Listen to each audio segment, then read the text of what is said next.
Hello everyone and welcome back to another album, or in this case mixtape review, and in this video I'm going to review Blurr by Horror. Here's the thing with Horror, as far as it's considered to be one of the more important names when it comes to the whole underground scene of experimental hip hop, compared to some other names. Yeah, they have done some quite respectful and some quite unique stuff, but I find that their whole potential of their sound is not that present anymore. It's like they do not develop or like progress all that much with their sound. And even if their debut, United States of Horror, is a very interesting blend of industrial experimental hip hop alongside with punk and hardcore punk elements, let's be quite honest, this album compared to other stuff has not aged that well. And I do enjoy the album myself, but after this point comes the question, what's next?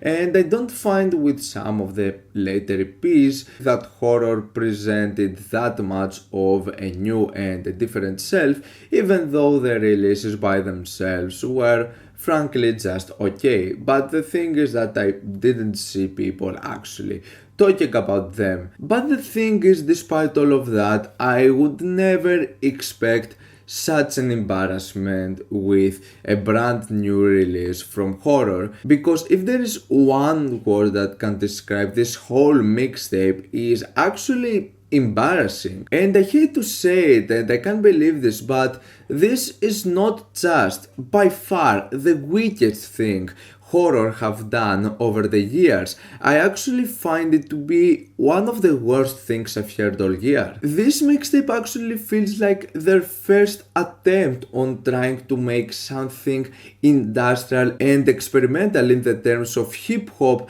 alongside with fusing some punk elements. However, compared to their previous works, the whole transition and the whole pacing is way too off in this project. There are so many awkward and unnecessary transitions from one phase to the next that make absolutely no sense.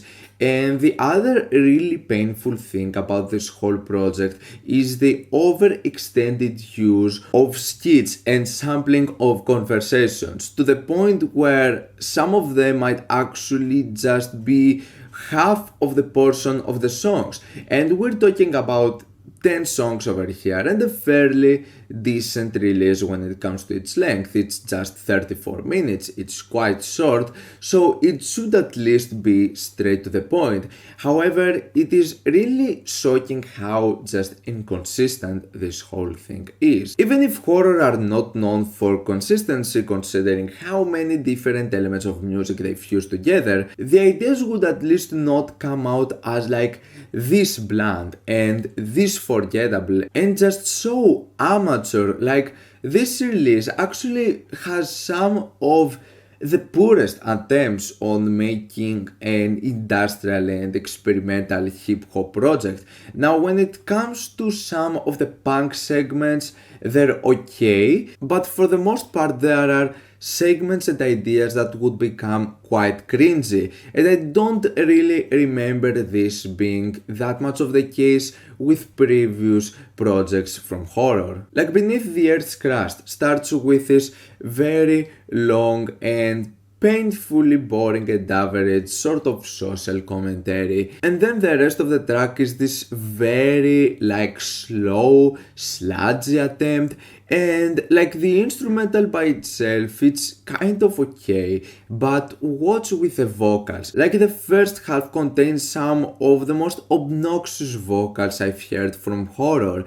I don't know what's with this processing, with this use of effects, but it doesn't work like whatsoever. Then we have the extremely minimal and really forgettable Lex Luger, and then it's the track Flesh and Blood, which I would say it's one of the better moments when it comes to its main idea. But before that, almost half of this song is just a skit, and it's actually the shortest track, and yeah, it's the one track that I feel has one of the better ideas and it's the least developed out of this whole project. We keep on going with some very bland and forgettable ideas like hydro break and sleep paralysis, but in my opinion the album gets a 10 for the worst when we get into the track Hardcore, which has absolutely nothing to do with hardcore, even though Horror are known for making hardcore punk music. Instead, this thing possibly has one of the most boring and one of the most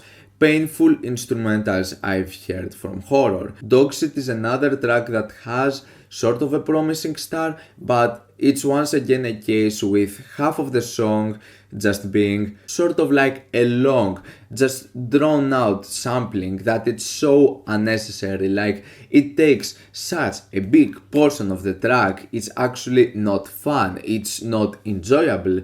And it's the same thing with the track Navigate, which it's possibly the biggest mess out of this whole project. It goes for about 4.5 minutes, and most of the track is just ideas thrown here and there. Nothing makes sense, nothing sounds good, and then at the end you get 1.5 minute commentary about the potential dangers of making a vaccine for the coronavirus. Like, what the fuck is this shit? Get the fuck out of here. No one really asked for this. Movie Night featuring Pink Siifu is possibly the only like kind of bearable moment out of this whole project. It's a quite average industrial hip hop track. It has a sort of a nice bass to it, it's a bit distorted and I like that it's a bit minimal, but yeah, for the most part it's a quite bland track. And the album ends with Firefly Family, which has some okay ideas. I mean, for an ending track it's not one of the worst tracks that are over here, but it's like a really forgettable moment, which is with the majority of this project, unfortunately. I really wouldn't expect such a massive downhill from a horror project, but I honestly struggle to find something really that appealing, especially considering some of the quality stuff that they have done in the past. So obviously this is not a great introduction point for anyone who wants to get into horror, and honestly even for fans of horror I would actually recommend to stay away from this thing. It basically feels like horror have completely run out of ideas, out of interesting ones at least, and that's quite unfortunate. I'm going to give Blurr a 3+ out of 10. What's your opinion on this mixtape? Like it, dislike it, why, and what do you want me to review next time? Let me know down in the comments. Leave a like if you enjoyed the video, subscribe for more content like this. Thank you for watching, and I'll see you all in the next video. Goodbye.